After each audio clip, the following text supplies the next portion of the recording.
Yep, we're going live.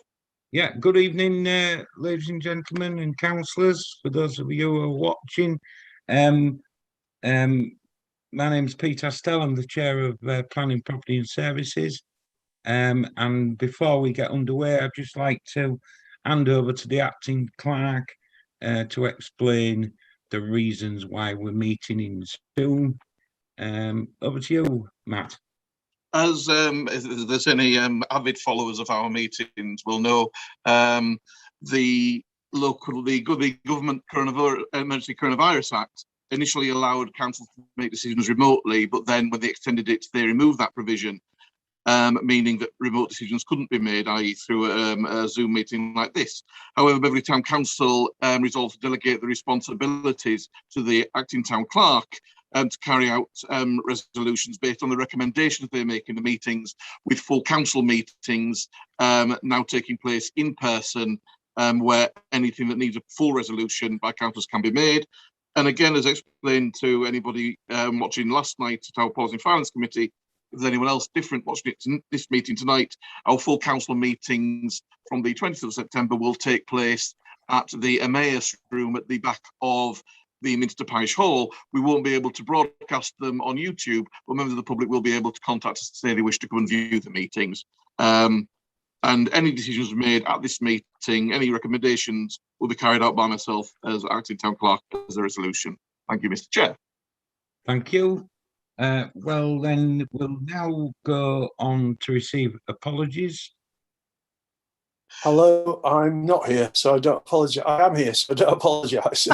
I was about to Councillor Gow. Councillor Gow called me earlier to say that the traffic in coming out of Fulham, so he may not be here, but he's here. I've Councillor Boynton's apologies due to work. And Councillor David Tucker. Yes, Councillor David Tucker, which is why Councillor Johnson is here as the substitute. Thank you. Right, thanking you. Item 3 then, 3A, to record declarations of interest by any member of the council in respect of the agenda items listed below. Members declaring interest should identify the agenda item and type of interest being declared. None. And item 3B, to note dispensations given by to any member of the council in respect of the agenda items below. Item 4 then, to approve the minutes of the previous meeting, Planning, Property and Services Committee, held on Tuesday the 20th of July.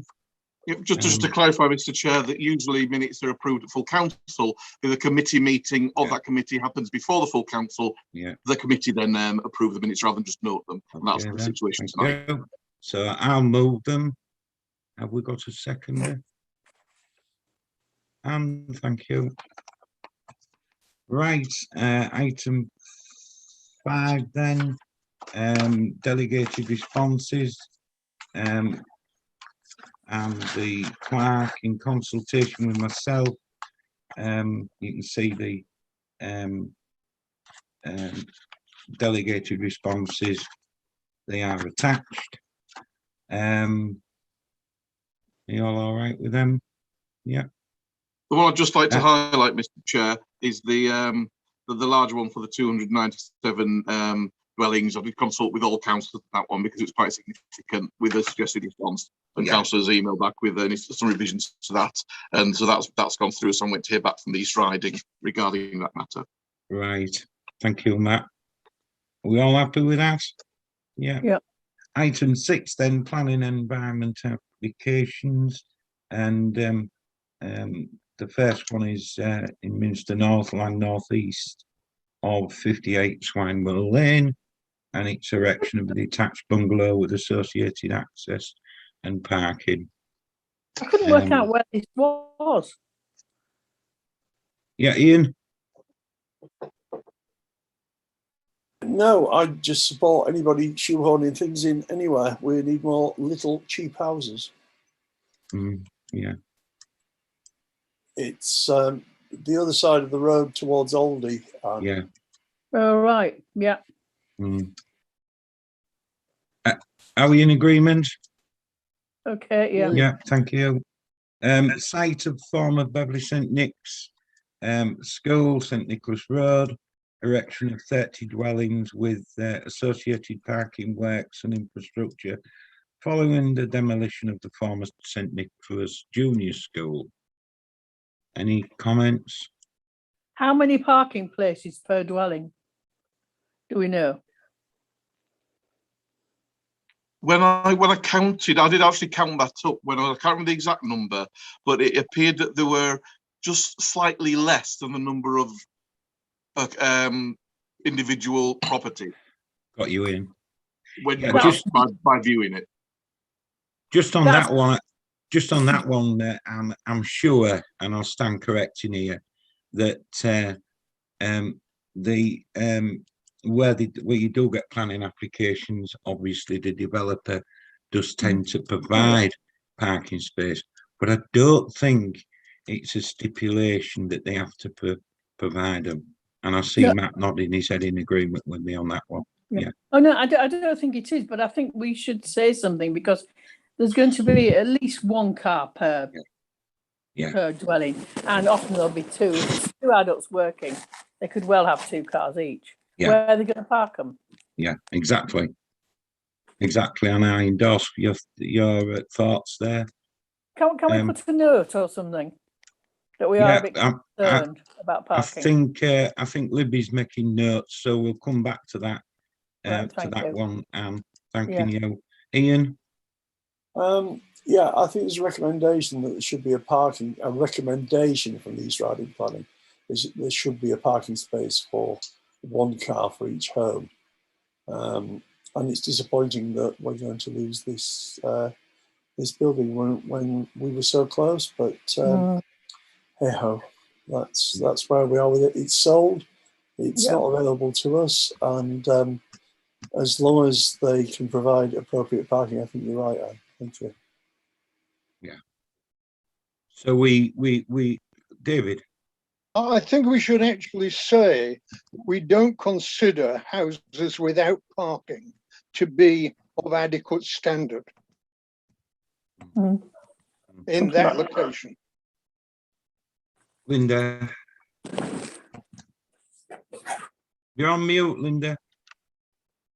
Sorry, Chair. Can we also comment as well that bearing in mind we're in a climate emergency and we are moving towards EV cars, we would also recommend that each parking space has access to an EV charging point. That's the idea, yeah. Alison, would you like to comment, Alison? No, I agree with and concur with what everyone else has said. Yeah. I do know that in some developments you have to have a parking and a half equivalent. Yeah. So certainly by asking for one car parking space, that is not unreasonable. No. David. They have actually said that the electric charging points must be provided before the development starts, so that they can also be used by vehicles taking part in the development. Right. It does say that, but I don't think it actually comments on how many. No, I'd agree. Parkings, EV charging points there are. So there can only be two, which obviously is not sufficient. Not for 30, no. No. So, Matt, can you help me with some words, please? I was quickly looking at the map, and there's 21. I can count on the plan 21 parking spaces for the 30 facilities. So we can write that we don't consider a development on this location suitable if it does not provide one parking space for each facility, and B, all parking spaces to have access to electric charging points. Yeah. Bearing in future, blah, blah, blah. I can put forward something along those lines. Yeah. Great. Thank you. Yeah. Yeah, I'd agree with that entirely, Matt. Thank you. Yeah. Are we all in agreement with that then? Yeah. Thank you. Yeah. 3 then, 38 Woodlands, Beverley, construction of a dormer to the rear. And the suggestion is that we have no objection on the condition that Any comments made by the Conservation Officer are satisfactorily addressed. Is that agreed? Yeah. Thank you. 12, Applewood, 12 Grosvenor Place, and it's the Beverley Grosvenor Place Conservation Area. Fell 1 number willow tree, fell 1 number twin stem larch, and fell 1 number purple leaf cherry. And the suggested responses, which you'll have all have seen, no doubt, that Beverley Town Council objects to this application, as no explanation has been given regarding why the applicant is seeking to fell the 3 trees. The Town Council is committed to retaining trees where possible, Yeah. and without any evidence for the reason to fell stroke remove, it cannot support the submission. Yeah. Are we all in agreement with that? Yes. Thanking you. Mr. Chair, I had to read the application about 5 times because I couldn't believe there wasn't a reason in the box where it clearly says to give the reason why. So I think we'll be sending out the council will be sending out quite a strong message by objecting to that. I think this is the first time that I haven't been able to find it as well, Matt. I mean, normally you get loss of sight, overlooking branches, overlooking the neighbours, or poor quality. But no, I haven't been able to find any reason why they want to fell them. So are we all in agreement with that? Yeah. Agreed. Thank you. The Gables, 15 Wellington Road, Beverley, erection of a first floor extension to side and single story extension to the rear. And again, Beverley Town Council has no objection to this application. Can we agree to that? Yeah. Agreed. 42 Manor Close, Beverley, erection of a single story extension to the rear and construction of a pitched roof over existing single story projection and part of existing garage. And the suggested comment there is that we don't have any objection to that one. Yeah, agreed. I'm the person in the whole town that isn't doing an extension. Yeah. You left out, Anne. I know. You have to get your planning application in now. Oh, But what she put in an explanation regarding the felling of your trade. I would say with all these extensions and everything else, I think it's commendable, and usually it involves employment of local people to undertake work. And it shows that people want to stay in the town and improve their own living conditions. So by and large, I mean, most of these look onto other properties as long as the properties that they back onto aren't objecting. I don't think we can object very much at all. No. Well, it does prove that these extensions are contributing to the local economy, because I see there's another builders merchants opened on Groville Road. Oh gosh. There are safe from Bridlington. 26 Lawton Road, Beverley, erection of a single story extension to the rear, and again the suggested is we have no objection. Are we all in agreement? Yeah. Thank you for that. That's all the planning applications and environmental applications. 7, the skate park, to receive an update from the acting clerk regarding Airvas following the consultation event held on Friday the 13th of August. And I'm hoping it all went well on the 13th.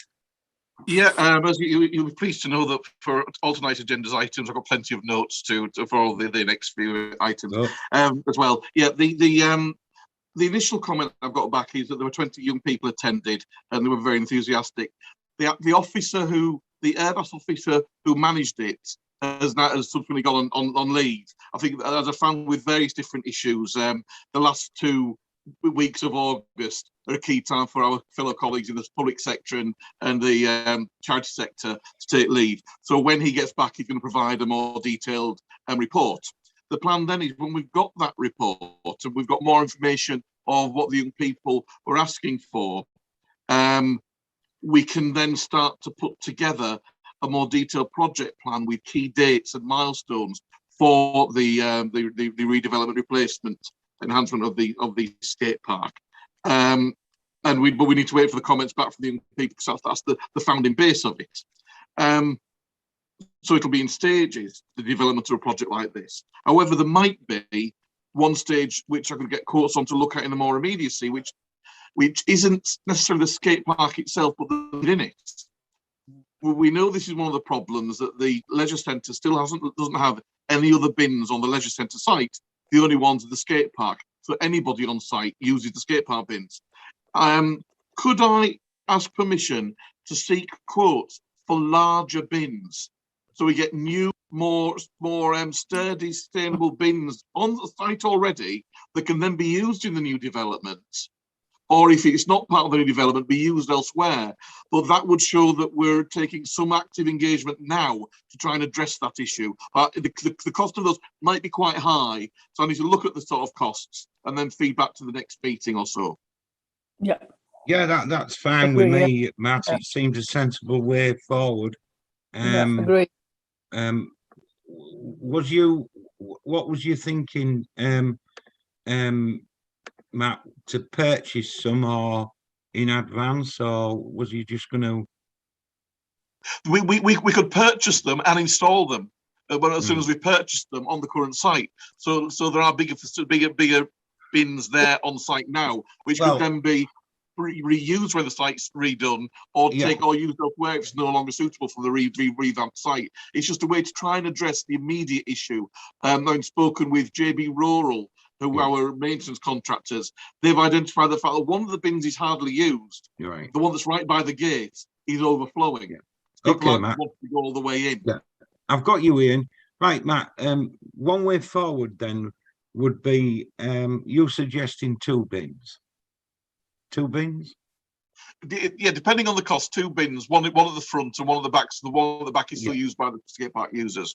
Yeah, well, I don't know the members have seen them, the type that Matt's on about, but they're big enough to put a wheelie bin in.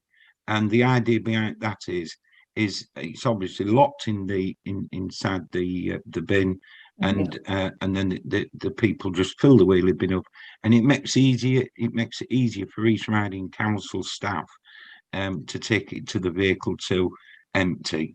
I would suggest, Matt, if it's all right with members, that we agree that in principle, you go away and look at the price. And because we have no prices tonight, if you could put it on full council agenda, then you would get what you're wanting to do, rather than waiting for another meeting of this committee and then it goes to full council. Just take it straight to full council, Matt. Thank you. And I'll consult with JB Rural, because they're the ones that actually empty the bins there. But in the future, it's hoped that the Strading may be part of that, so it's looking at that as well. But yeah, so Libby's got that minuted, so that's what we'll do. Just on that one, Matt, Glasden are the people that you get the bin from. You might be able to get them through East Riding cheaper. Yeah. I wanted to call you Greggy, and for some bizarre and unknown reason. I've been called those things. Thank you, Mr. Chair. Ian.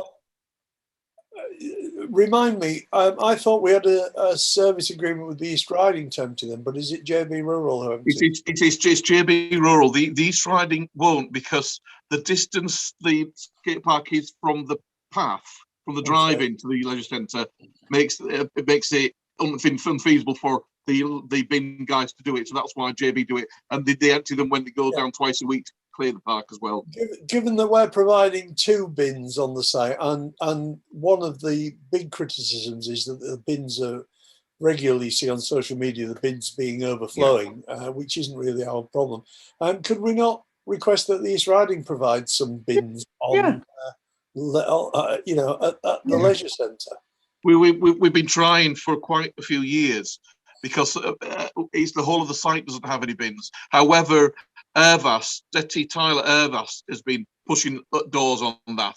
So working with them, with Ervas on the skate park development, will hopefully start to push that as well. But it is something that is is quite a constant frustration that the entire site doesn't have any external litter bins. So that's why everybody uses the one on the skate park, which is the only part of the site we manage. So hopefully Detty will be able to support that. Thank you. Thank you, Matt. Thank you, Matt, for those comments. And you could push for, perhaps. Thank you, Matt, for those comments. And Ian, we do have a ward member who's present tonight. She's probably taking notice of what's been said, and no doubt she'll be on the blower tomorrow morning at East Riding, and possibly there is a ward member watching this also on Zoom, so he might be like to support Linda in whatever she does tomorrow. But yeah, okay, right. Litter bins. Mr. Chair, I think Councillor Horston has been indicating. Just a very brief comment. I hope that none of these young people are expecting us to reach Olympic standards. No. Well, you never know. We might have an Olympian in the waiting if once we get it upgraded. Linda. I just want to say, I mean, I've popped down there a couple of times, and the age of people that use that skate park is quite incredible. You know, you've got littlies to one guy I was talking to, I think he's 36. Yeah, and, absolutely. You know, I mean, it's just so well used that, you know, if we can do something, it will be a major benefit to the town. Yeah. Well, so given this committee's chair's enthusiasm for the skate park, which is unerring, Peter has been thoroughly devoted to it, and I look forward to the opening of the more genteel and elder members, so that Peter and I can learn to practice. Yeah, that would be good. Right. Yeah, I get that. Probably practice going to A&E at Hull Royal. Anyhow, on that note, so we all agree that Matt to go away, get some prices, and put it on the full council agenda, so council can agree at next meeting to purchase at least 2 bins, possibly 3. And he'll also report back via the ward member what East Riding has said for extra bins from their part. Okay. Right, then item 8, talking of litter bins, litter bin requests, and we're going back to this one. We all, if you remember, we agreed for one to be sited at Neville Avenue, Groville Road corner. Over to you, Matt. Yeah, I've spoken to Adrian Hazeldine, who's the officer at East Riding. He's going to go down on site because he needs to figure out exactly where it would go, because it's got to be far enough away from the zebra crossing that's near it. And he's got to balance it with not being directly in front of someone's house. So I think sometimes we don't realise the delicacies of where you put them. However, he did want me to explain that it might be quite a long time, quite a while before it happens. There's a bit of a national shortage of bins because over the past few months, the NHS, hospital sites and healthcare sites have been enhancing their cleansing and things like that, and they've had a flood of orders for bins. So, and their public sector, so they go to the same agencies that councils do. The councils are struggling at the moment because now apparently there's not only is there a lack of bins, but they're struggling with the availability of materials to make the bins. So at the moment, the East Riding doesn't have any in stock, and that's similar to many other councils. So it is on the list. It will get done eventually, but it just might take quite a bit of time because of that whole national pattern that is affecting bins and councils across the country. And the installation of it, the purchase installation will be £318.16 plus VAT, which we claim back the VAT. Yeah. That links with the Mudhills one on B. We had an East Riding officer pop in a couple of weeks ago who was emptying the bins on, this is actually within the Mudhills play area itself. There's 2 bins that are different to the green, the regular bins that we're all used to, because they're made of metal, they're more sustainable to withstand damage, etc. However, one of them has been damaged. Naturally, the lock fittings don't work. But because of the age of the bins, we can't get a replacement lock. So again, it's to look at the possibility of replacing those bins with something suitable. I spoke to Adrian about that this morning, and he's given me a couple of companies to follow up this he'd advised. So again, it's just updating the council, but I'm going to look into that, which might take a little bit longer because it's more specific bins than the ones we talked about for the skate park.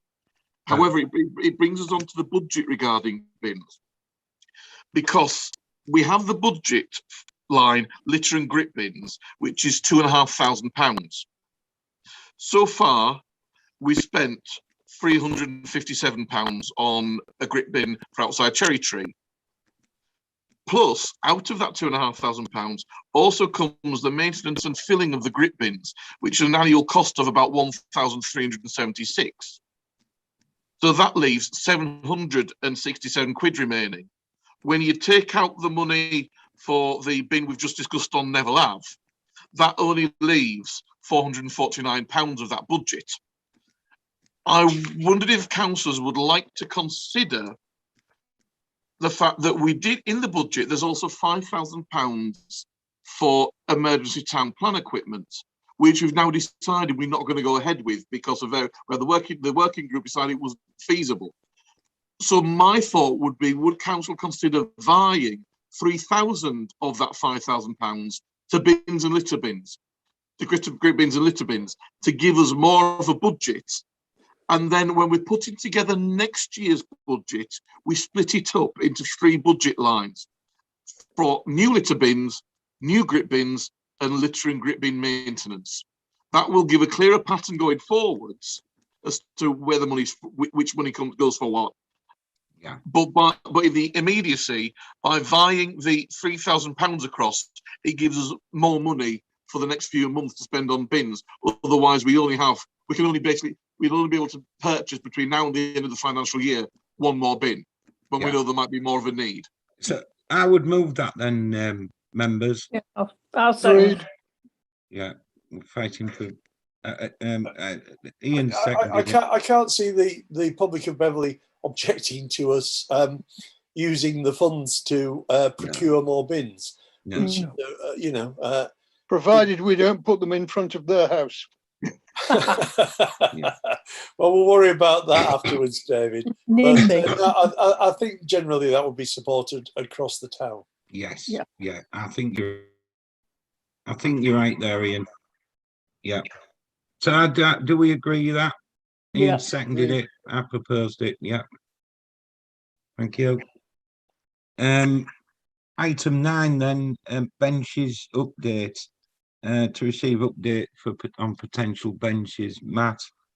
Yep, there's 2 aspects to this, because one just came in today, today. So the first one is, I know Councillor Stell was very keen on this, and we've discussed it at personnel at PPS about benches on the field behind Mudhills Swinemo School. Yeah. That land is overseen by Paul Palmer, I've discovered, rather than highway. So I've emailed Paul Palmer asking for a meeting with him on site, because a little bit like the bins, you've got to be. We need to make sure that any seats would go in the right places, but not too close to people's houses. So it would be to have a site meeting with Paul Palmer, and when I've got that sorted and scheduled, I'll liaise with the chair of PPS to join us, and we can have a site meeting to look at specific locations. Yeah. The other aspect is, if you remember, the ornate town bench that was outside Body Shop was hit by a wagon and removed.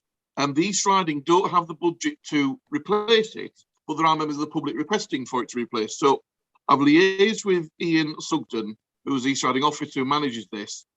And because it's one of the ornate benches, we'd have to go with the same contractor, etc., that we usually use, that the East Riding use. They have a contractor who refurbishes benches. The quote is £595. That's refurbishment of the metal ends, which were saved, insert of hardwood timber, delivery and installation. He's the company the preferred provider that the East Riding use. He knows the exact sort of materials that are required, where it needs to be. So that's £595 if the council would be happy to. We've got the budget for it. Would be happy for me to proceed with that and get that bench replaced and repaired, replaced. Ian. Yeah. Do we know who the insurers of the vehicle that hit it were?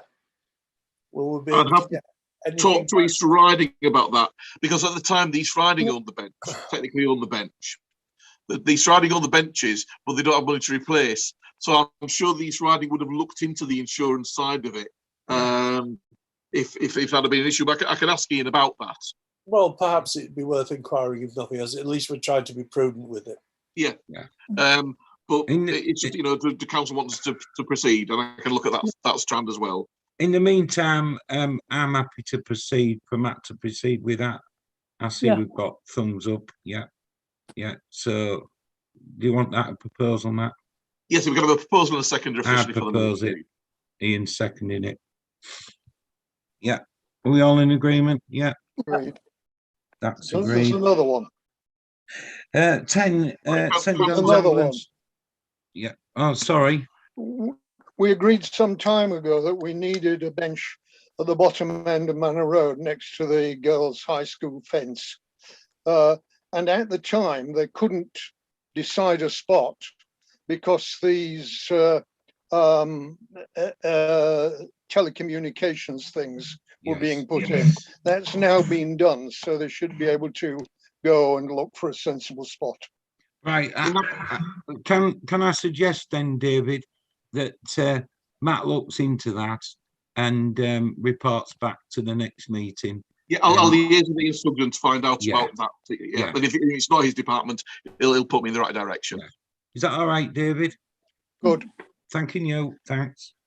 Item 10 then, St. John's Ambulance Hall, 10A Asset of Community Value nomination. Matt?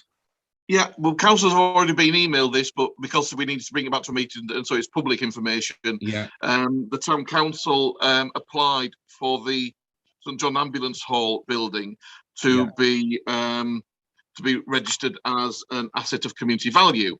That has been successful, so the East Riding has agreed to that. That in essence puts a 6-month moratorium on any sale. However, the owners, which is still the St. John's Ambulance Brigade, do have 8 weeks from the date of the letter, which is the 11th of August, to object to that. Yeah. But today, nothing has been received from what I can gather from East Riding. So providing that doesn't happen, it's now a registered an asset of community value, can't be sold for 6 months. And to date, we've received no updates from St. John regarding the sale. So this might nudge them because they will be contacted to inform them of this. Yeah. Ian? Right, that's what I was going to say. We've had precious little interaction with the officers of St. John's that are, I believe, according to Councillor here, there was one gentleman tasked with disposing of some of their assets, but this may poke them in the right direction, hopefully.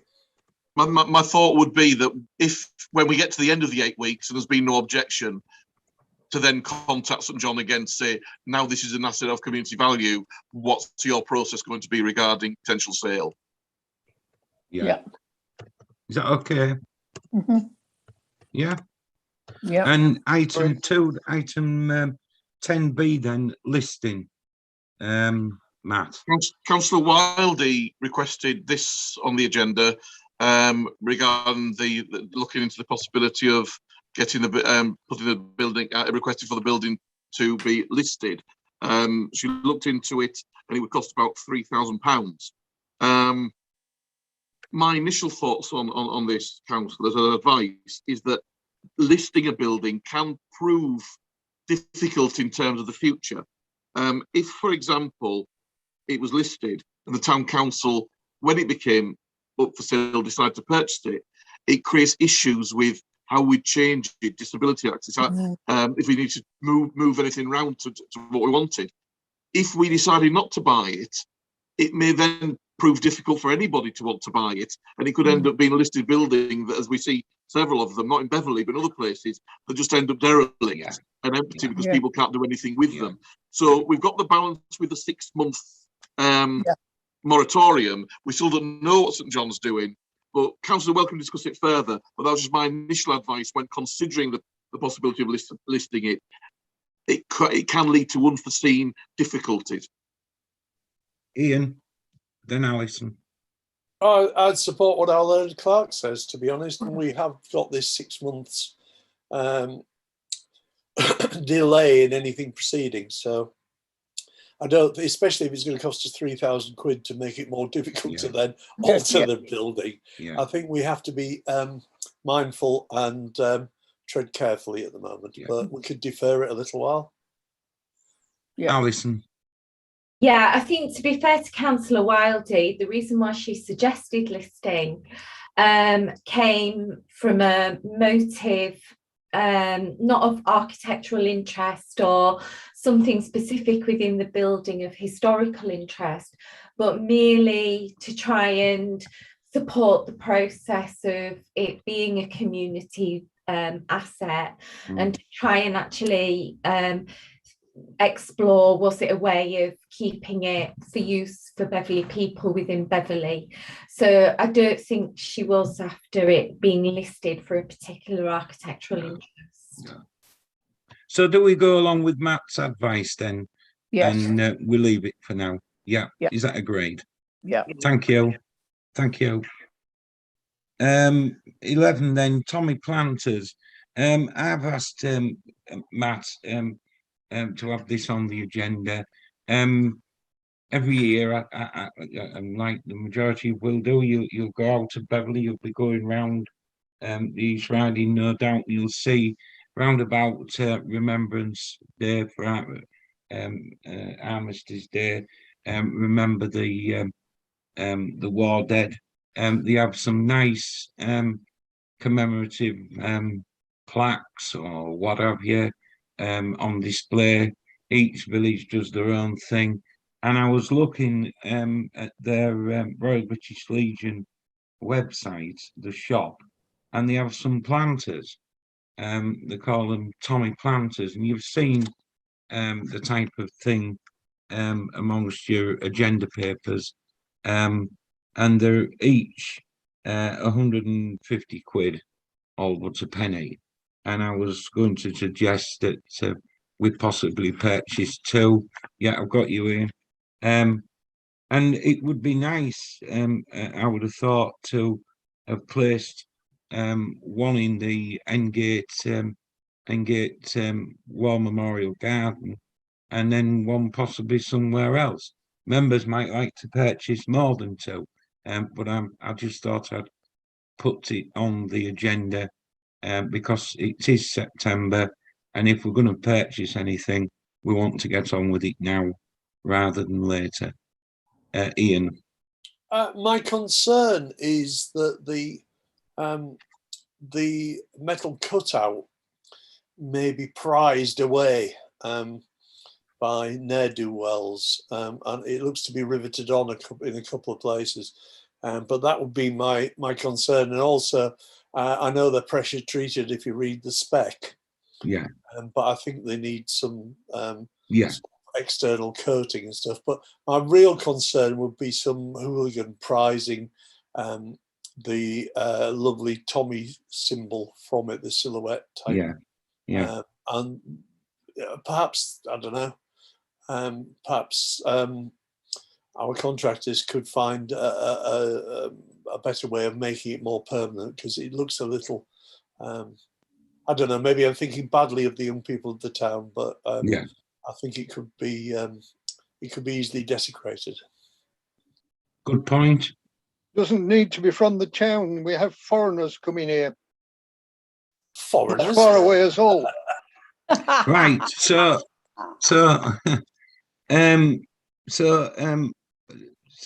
do you support this idea then, and getting a couple and moving it forward?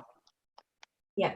Yes. Yeah. And I think we should try to think of a prominent place to place the second one. Yeah. Somewhere where it's going to be noticed. Yeah. Okay. Matt? So I'll liaise with East Riding about Hengate Garden. Yeah. For one. Any other thoughts of where the other one may go? Because with usually it's on East Riding land, if it's the prominent location, I'll just need to speak to them. I mean, it might be that in Hengate Garden they suggest 2 for the symmetry. The most prominent place would be the what's it called at the end of Walkergate, the little memorial, the Queen's Jubilee Garden thing. Yeah. Created there. Yeah. Yeah. Because that would be very prominent for people to drive past. Yeah. Yeah, Okay, but that okay. garden, that garden isn't symmetrical, so one other item could go. Yeah, I'll speak to the Striding about the potential to locate them. They may suggest that, especially with the it may need a hard base at the Jubilee Garden, but it's something that could potentially be put in. I'll speak to the Striding on those two. Yeah. The other thing I thought, Mr. Chair, that maybe not this year, but there's the project that Councillor Johnson's been very involved with, to developing the new town entry signs. Mm. The idea is that they would have plants at the base, some plants at the base. Could this be a planter that could go at the base of those entry signs? Mm. It would make a comment about the town, of its support. It's long history with the military, with 2 barracks, etc. That might be a way to be able to play it quite easily without having something solidly built placed at the entry point. So I just thought I'd raise that with councillors to consider later on when they'll be installed. But in the meantime, I'll liaise with East Ride about Hengate and Jubilee Gardens. Yeah, if you would. Do we agreed?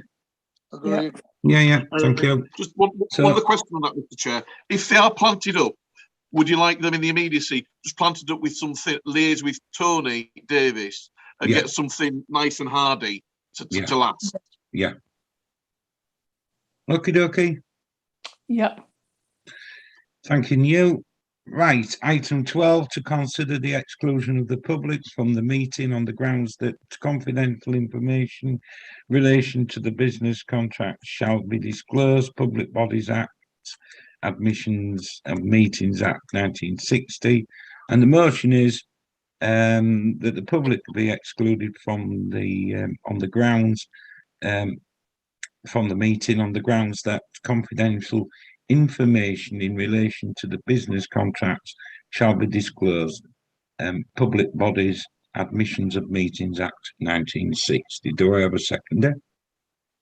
Linda Johnson seconded. All agreed? Thank you. In that case, Mr. Chair, I will stop the live